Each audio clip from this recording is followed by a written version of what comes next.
करणार आहोत rocky road ice cream. 1 cup full fat कच्चं दूध घेऊया।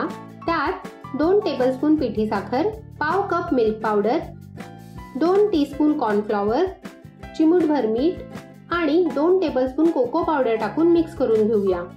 इंग्रेडियंटची लिस्ट तुम्हाला व्हिडिओच्या शेवटी पाहायला मिळेल। 50 ग्राम डार्क चॉकलेट कंपाऊंड ऍड करून मिक्स करून घेऊया। इथे तुम्ही 1 टेबलस्पून लिक्विड ग्लुकोज टाकू शकता। लिक्विड ग्लुकोजमुळे टेक्स्चर आणि फ्लेवर एन्हान्स होतात। लो फ्लेमवर पॅन ठेवून त्यात चॉकलेटचं मिश्रण टाकूया। हे मिश्रण आपल्याला सतत हलवत शिजवायचं आहे, कारण कॉर्नफ्लॉवरमुळे बॅटर खाली लागण्याची शक्यता असते।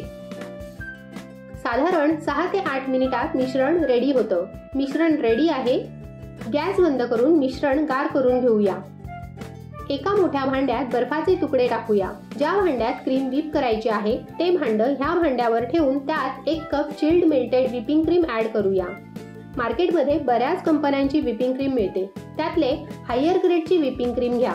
सुरुवातीला 1 ते 2 मिनिटं लो टू मीडियम स्पीडवर व्हिप करूया।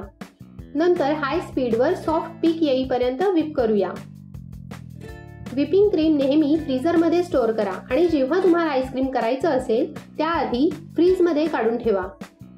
आईस्क्रीम करायला घेताना व्हिपिंग क्रीम लिक्विड फॉर्ममध्ये आणि चिल्ड असली पाहिजे। त्यात आईस क्रिस्टल अजिबात नसावेत याची खबरदारी घ्या, नाहीतर क्रीम नीट व्हिप होणार नाही। हे पहा, इतकं सॉफ्ट पीक पाहिजे। भांड काढून नीट पुसून घ्या, पाणी राहायला नको।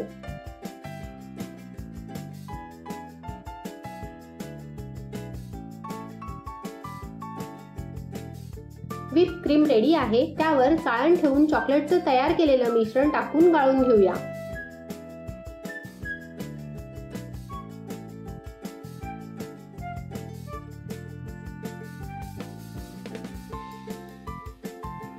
पाव कप कंडेन्स मिल्क ऍड करून मिक्स करूया। कंडेन्स मिल्कच्या रेसिपीसाठी आय बटनवर क्लिक करा।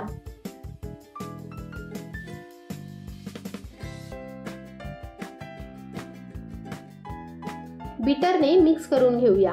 ह्याने आपला आईस्क्रीम एकदम स्मूथ बनेल। चॉकलेट आईस्क्रीम रेडी आहे। सांगितलेल्या प्रमाणात 1 लिटर आईस्क्रीम तयार होते। मी यातला अर्धा बेस वापरणार आहे।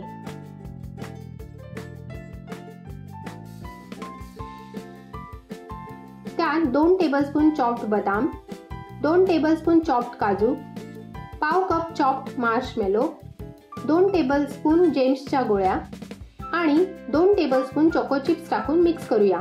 तुम्ही जर पूर्ण 1 लिटरचा आईस्क्रीम तयार करणार असाल तर साहित्याचं प्रमाण दुप्पट करा। हे आईस्क्रीम लहान मुलांना खूप आवडते। एअरटाईट कंटेनरमध्ये ओतून 10 ते 12 तासांसाठी सेट करायला ठेवूया। तुमच्याकडे एअरटाईट कंटेनर नसेल तर कुठल्याही भांड्यात आईस्क्रीम ओतून त्यावर क्लिंग रॅप लावून सेट करायला ठेवा। आईस्क्रीम सेट झालेला आहे। झाकणावरचं पाणी आईस्क्रीम मध्ये पडायला नको। हे आईस्क्रीम परत फ्रीज मध्ये ठेवताना झाकण पुसून मगच ठेवा।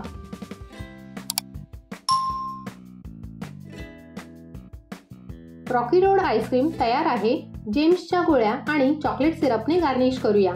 तुम्हाला जर ही रेसिपी आवडली असेल तर चॅनलला सबस्क्राईब जरूर करा।